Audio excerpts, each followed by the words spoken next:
Hello नमस्ते, कसे आहात सगळे? छान ना? मी पण मस्त आहे.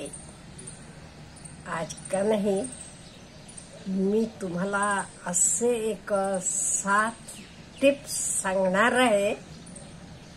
ते आपण फॉलो केले का नाही, आपण सम्राटापेक्षा सुद्धा श्रीमंत होतो. हो, हे आपण फॉलो करायला पाहिजे. प्रत्येकानं सिनियर सिटीजन्स आहे किंवा इवन 50 ओलांडल्यावरच तुम्ही हे टिप्स फॉलो करायला लागा. बघा तुमचं आयुष्य कसं खूप सुंदर होते. टिप नंबर 1, समाधान, कंटेंटमेंट. जे काही आपल्याकडे आहे त्याला आपण खुश राहूया ना. माझ्याकडे स्वतःचं घर आहे, माझी मुलं आहेत, नातवंड आहेत, माझी तब्येत चांगली आहे. जे काही आहे, नाही ते काही लोकांचं तुम्ही ऐकलं असाल, हे नाही तर नाही, त्याचं असं बघा, ह्याचं तसं, सारखं कंपॅरिझन करत बसतात. नाही, मी जे काही आहे ते मी सुखी आहे, मी समाधानी आहे. त्यामुळे काय करा, ज्या गोष्टी देवानं आपल्याला दिलेल्या आहेत, समाधानी राहावा. आयुष्यभर तुम्ही नोकरी केलात, धंदा केलात, काही केलात, मुलाबाळांना मोठं केलात, खूप काही केलात, खूप कष्ट केलात, मान्य आहे. पण आता तर सारखं रिपीट करत बसायचं नाही. आता माझ्याकडे काय काय आहे, हे मी कसं आनंदी आहे, मी कसं समाधानी आहे. त्यामुळे आहे त्या गोष्टीत समाधान शोधा. हे खूप महत्वाचं आहे. हे बघा, आपल्याला समाधान नसलं का नाही, किती काही असलं तरी काही उपयोग नाही. तर आपण समाधानी असलो का नाही, ते आपण का नाही, मी म्हटलं ना तसं, सम्राटापेक्षा सुद्धा आपण श्रीमंत होऊ शकतो. त्यामुळे पहिली गोष्ट समाधान, आणि दुसरं सिंपल लाईफ फॉलो करायचं. सिंपल लाईफ म्हणजे काय? आता आपल्याला कुठे अगदी काही अमुक असं पाहिजे, तसं पाहिजे, अमुक हे महागडं पाहिजे, असं आहे का? It should serve the purpose, तेवढं. आणि साधं जीवन जगायला लागलो, खाणं पिणं सगळंच, राहणीमान सगळं, आपण खूप आनंदी राहतो. आणि ह्याचे शिवाय काय करायचं आहे, जे लोक आपलं गुड इन्व्हेस्टमेंट आहे, म्हणजे जी लोक तुम्हाला प्रेम करतात, त्या लोकांचे संगतीत जास्त राहावा. जी लोक सारखं नावं ठेवतात, तुम्हाला असेल, तुमचे मुलाबाळांना असेल, त्यांच्यापासून लांब राहावा. विसरून जावा, तुमच्या आयुष्यातनं त्या माणसांना काढून टाका. हा झाला तिसरा पॉइंट. आणि चौथा पॉइंट, आपल्याला काहीतरी पर्पस पाहिजे. नाही, आता काय, कधी शेवट येते तो दिवसाची वाट बघतो नाही. रोज आज उठल्यावर मला काय करायचं आहे, गार्डन मधला अमुक काम करायचं आहे. आता मी विचार करते, उद्या मी कुठल्या विषयावर व्हिडिओ बनवू, असं काहीतरी नवीन पाहिजे. किंवा आपल्या नातवंडांना आपण शिकवत असतो, त्यांना काय नवीन शिकवायचं आहे. खूप गोष्टी आपण त्यांना शिकवतो, आणि हे शिकवताना का नाही, आपण सुद्धा त्यांच्याकडनं खूप गोष्टी शिकत असतो. खूप गोष्टी आपण त्यांच्याकडनं शिकत असतो. आणि हल्लीची ही मुलं का नाही, त्यांना ई लर्निंग असते, कम्प्युटर असते, त्यामुळे आपल्यापेक्षा ते सगळ्या गोष्टीत फास्ट असतात. बघा, कुठलाही आपल्याला जमलं नाही की लगेच आमची नात सुद्धा, आजी मी करून देते, थांब म्हणतीये, लगेच तिला सगळं येते. तर आयपॅड असू देत, लॅपटॉप असू देत, मोबाईल असू देत, काही असू देत. आणि एक गोष्ट म्हणजे त्यांना भीती नाही. आपल्याला भीती वाटते, कुठे आपण चुकीचं कुठलं तर बटन दाबलं हे त्यांना भीती नसते. त्यामुळे असेल. त्यामुळे आपण त्यांना शिकवताना त्यांच्याकडनं पण आपण खूप काही शिकत असतो. त्यामुळे जीवनाला काहीतरी पर्पस ठेवा. गार्डन असलं की गार्डन करा. मग उद्या काय हो, उद्या अमुक झाला, आपण लावलेल्या झाडाला फूल येते किंवा फळ लागते, केवढा आनंद होतो बघा. त्यामुळे हे अगदी पर्पस ठेवा. रोज आपण झोपेतनं उठल्यावर आज मला अमुक करायचं आहे, असं आपल्याला काहीतरी लाईफमध्ये पर्पस पाहिजे. नाही ते माझं काय झालंय, संपलं सगळं, नाही, संपत नाही. शेवटच्या क्षणापर्यंत मी सांगते, एस्पेशली माझे मित्र मैत्रिणींना, सिनियर सिटीजन्सांना, आपण शेवटचे क्षणापर्यंत आनंदानं जगायला पाहिजे. त्याच्यासाठी काहीतरी तुम्ही आयुष्यात एक पर्पस ठेवून घ्या. ज्यांचा योगा येते ते योगा क्लास घ्या, बाकीच्यांना शिकवा. आमच्या इथे देवळात का नाही एक कपल आहे, सिनियर सिटीजन्स दोघंही. त्यांचे मिस्टर पुरुषांसाठी योगा घेतात आणि त्यांच्या मिसेस त्या टीचर पण होत्या, रिटायर्ड आहेत, त्या लेडीजसाठी घेतात. किती छान चाललेलं आहे. त्यामुळे जे तुम्हाला येते तर यंगस्टर्सांना किंवा बाकीच्यांना वाटायला शिका. आणि आपल्या आरोग्याची काळजी आपण घ्यायला पाहिजे.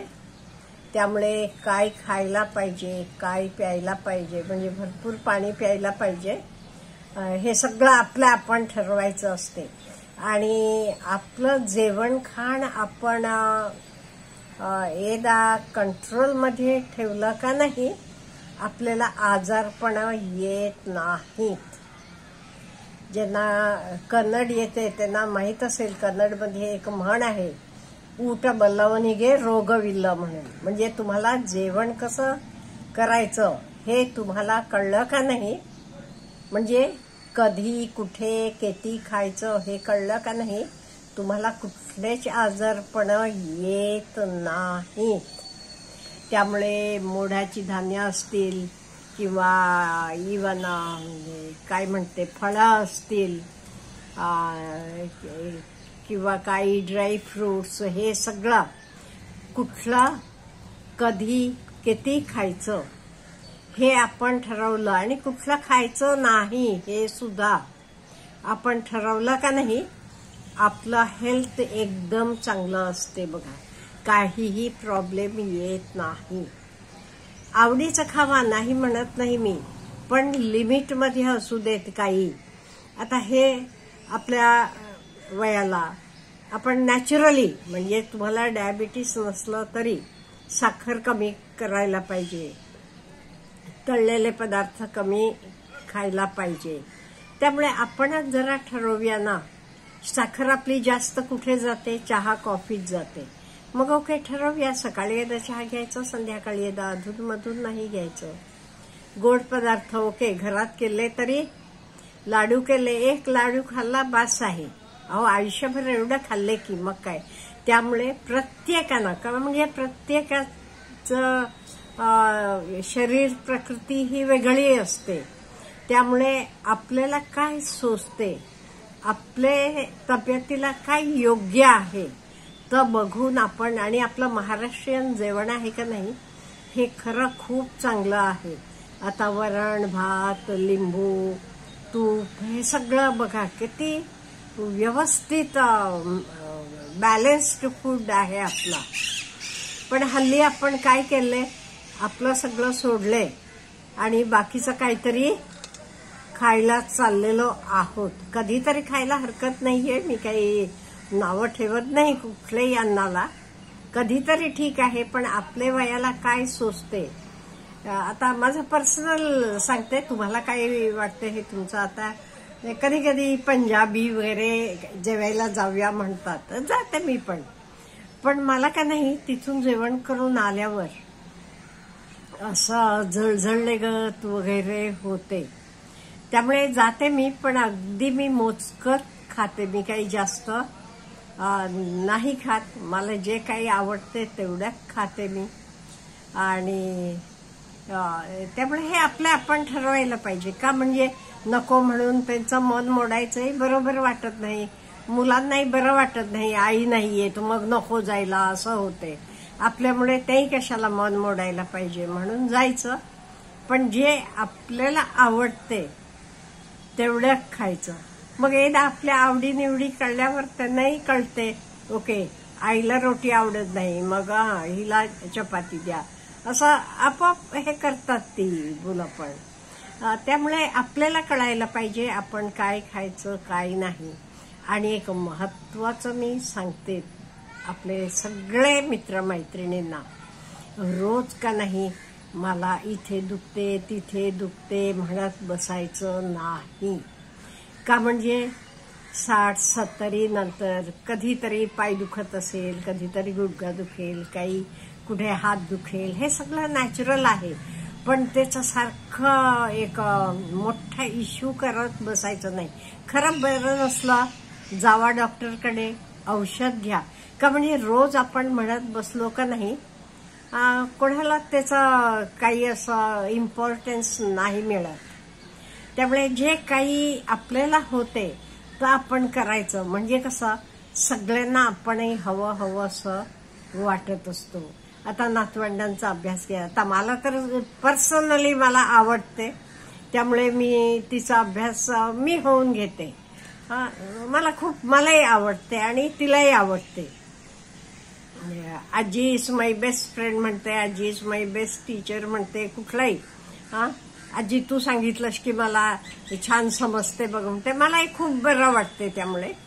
त्यामुळे जे काही आपल्याला आवडते आपल्या आवडीप्रमाणे तर काम करत राहायचं, बिझी राहायचं. आणि जास्त बाकीचे मध्ये म्हणजे कुटुंबामध्ये सुद्धा जास्त आपलं नाक खुपसायला जायचं नाही. असायचं त्यांच्या बरोबरच, तरी आपण आपल्या लिमिट्स मध्ये राहायचं. आपलं आयुष्य आपण छान जगलोय, आपलं घर आपण छान सांभाळले, छान केले.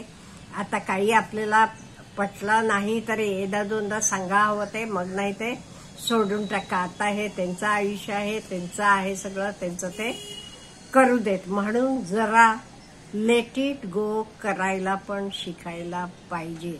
सगळ्या गोष्टी आपल्या मनासारख्या चालतील असं नाही. त्यामुळे लेट इट गो करायचं. आपल्या हातात होतं, आपण करत होतो तेव्हा आपण आपल्या मनाप्रमाणे व्यवस्थित केलं, आपण समाधानी आहोत. आणि be grateful to everyone. Even आपल्याला जेवायला सुद्धा अगदी तयार ताट येते समोर जेवायला, मग काय थँक्यू म्हणायला पाहिजे, ग्रॅटिट्यूड दाखवायला पाहिजे. जे काही गोष्टी आपल्याला भरपूर देवाना छान दिलेला आहे, ह्याला सगळ्याला आपण ग्रेटफुल असायला पाहिजे. असं आनंदी राहिलो की बघा आपण सगळे खूप आनंदी राहू. जेव्हा आपल्याला जमते एकमेकांना भेटायचं, बोलायचं. नाही ते हल्ली कसा फोन आहे, फोनवर मग आपण एकमेकांशी बोलू शकतो, भेटू शकतो. आनंदी राहिलो का नाही आपण खूप मजेत असतो. म्हणजे कसं आपण एकमेकांना जास्त समजू शकतो. फॉर एक्झाम्पल आमच्या एक सबस्क्रायबर आहेत, अमेरिकेत आहेत त्या, डॉक्टर निवेदिता म्हणून. का म्हणजे त्या स्वतः डॉक्टर आहेत, पण आता काही त्या प्रॅक्टिस करत नाहीत. वय माझं एवढंच आहे, नियरली 70. त्यांचा मुलगा अमेरिकेत सेटला आहे म्हणून तिथे आहेत.